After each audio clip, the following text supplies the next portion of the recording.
Hello, everybody, and welcome back to SaveEarth.us and artofdino.com. And this one is called Incentives to Lie. Two ridiculous examples that have come to my attention in the past week. And I've always known of different examples where the incentive to lie is, as a kid, you have incentive to stay out of trouble, sometimes to get money or get ahead in things. But these are two examples where the incentive to lie is ruining humanity. And one of them came from this documentary called Bodies for Rent, which I saw the other day. It's about 45 minutes, a quick documentary. I think it's either out of Canada or some other country. I don't think it's out of America. It might be, though. But either way, it interviews, and this is a spoiler, but whatever. It's only a 40-minute thing, and it's better to know this anyway. So it is a movie that deals with the people and interviews two different people who make their living basically, but without any other choice, really, by selling their bodies for medical testing and different pills and different things. And then it goes into that whole scene and like the risks of doing that and a bunch of different things. But the main thing that caught my attention, which was all about the incentive to lie possibility, because these pharmaceutical companies are doing these tests on humans that are really down and out. They don't have much money. At one point, they used to test these things on prisoners. I'm sure back in the day, they tested it on mental asylums, and that's probably what they were for. And then now it went to poor people that can't afford much else and are struggling so hard that they'll do anything for money, which is what they do in so many different instances. I mean, if you think of America and all our politicians, other countries are blown away by how cheap our politicians will rat out an entire nation and commit treason for like a couple $100,000 because America is one of those places where the incentive to get money is so strong and to be ahead and to have power that people will do anything for it, and it's disgusting.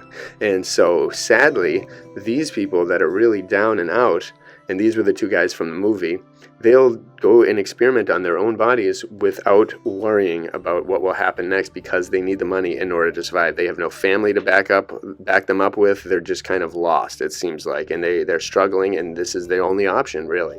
So one of the main things that came about with this documentary and that this exposes is that these people that are doing this are very aware that if during a trial they have to make it to the end in order to get their full money, which is sometimes $20,000, sometimes a pretty hefty reward in thousands, but you must make it to the end of the trial to do so. And if you end up getting any suffering from any side effects, which most often happens with all these medicines that are all disgusting and never have good intentions behind them, these people, if you get too sick to continue the study, then you get forced out with very little pay, and you have to just deal with the consequences. You get like a 5% instead of about 100%, which you get if you make it all the way through. So the people that are doing this and in this scene know this, so they have incentive to lie. So if someone's doing this study and they suffer a massive headache or blood coming out of their nose or ears or their stool or anything gross and out of the ordinary or painful and out of the ordinary, if they've done studies and they're in this kind of scene, they know to suppress that and tell the people, tell the study researchers, this is fine, this is nothing. If they find out and have to go to the hospital and have an emergency kind of situation, then they get kicked out of the study because the people that are doing the studies don't want the negative results. So think about that. So these people that are down and out, which they do these experiments, are in a position where they are suffering miserably, but they need money. So they're suffering financially and health-wise, and they can't say anything in order to fix the situation they're in because it will lead to a worse situation. And the pharmaceutical companies just love this because they can offer it to so many people. They know money's power over people. And people are willing to do anything. They can test out the products on humans. They don't have to do it on mice, so they can find out the real information.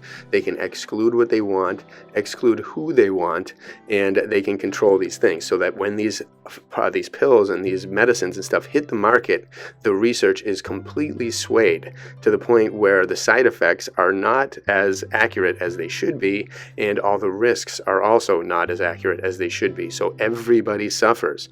The incentive incentive to lie here is destroying people and making probably a lot of different pills, putting them on the market, which ones that should have never been there.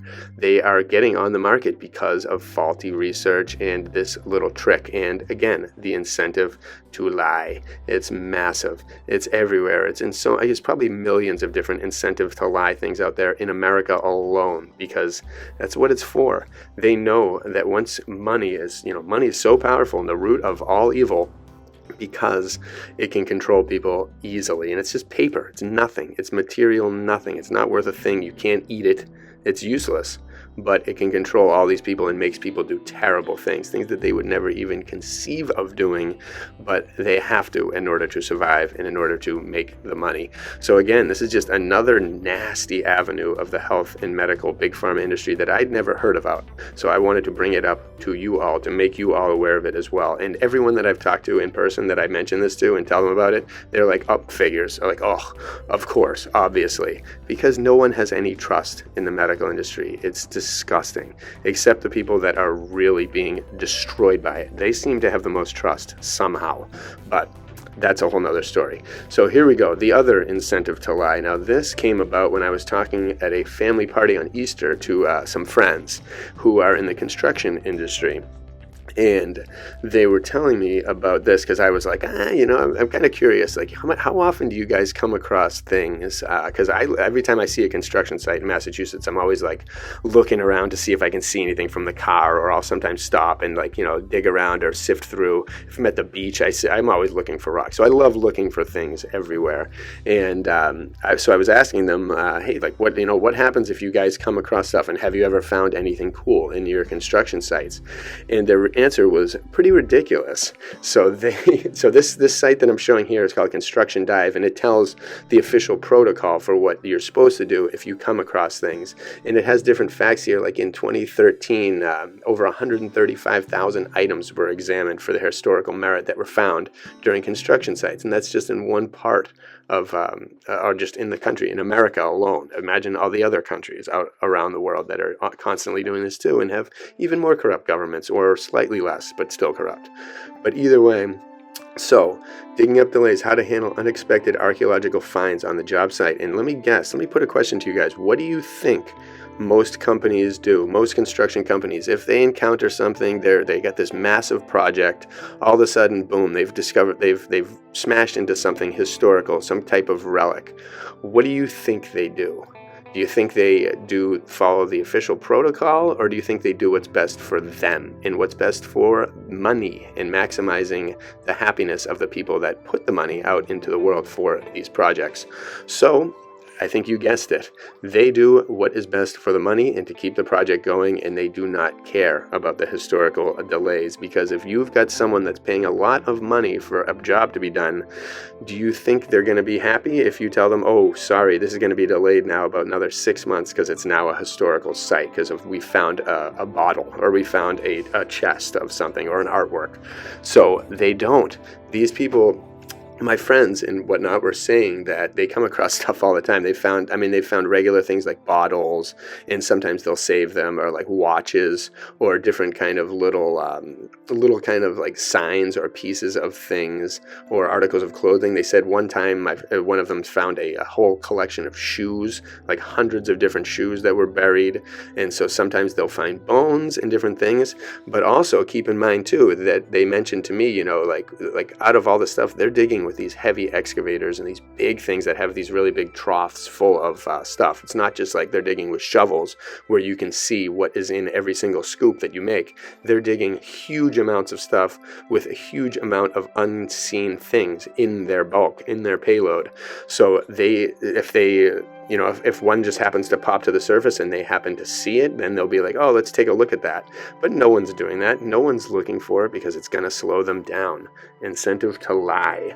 So a lot of times they'll just either take them, give them to someone, or just discard it and pretend it was never happened, put it in the dumpster and move on.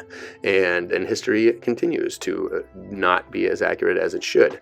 But again, what's worse is like this they just create another situation where this history could be pretty good if we were able to dig up stuff, and maybe they'll if there was incentive to maybe there was a team that they could call, or they had planned another way around this. So, hey, you found something, we'll call this team over here and they'll do something quick, something that helps both parties. So it's not just a massive delay.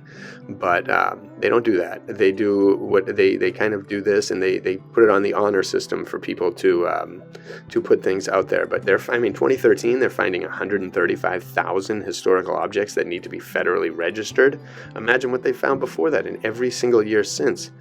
And who's documenting and storing these treasures? Is it the Smithsonian again, which doesn't factor anything into history?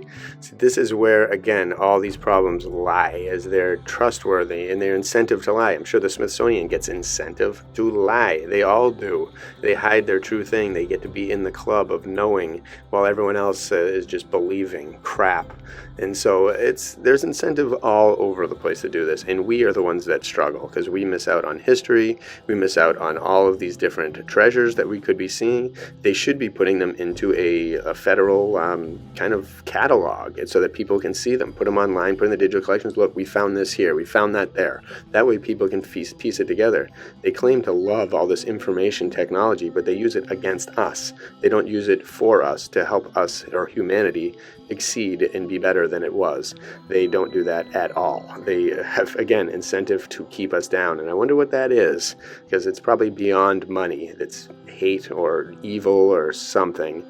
Their masters, their controllers, who knows? Probably still all rooted in money, because it's pretty pathetic how powerful that thing is. So I hope you all enjoyed this, and if you ever find yourself in a situation where you have incentive to lie, think about the consequences of that, and think about if you're ruining the world by doing that. And you never know. Sometimes you aren't. Sometimes it's better to to do this. But a lot of the times, and in these two situations, it is not. We need truth in all these areas, especially Big Pharma and history. So bless you all from artofdino.com and saveearth.us.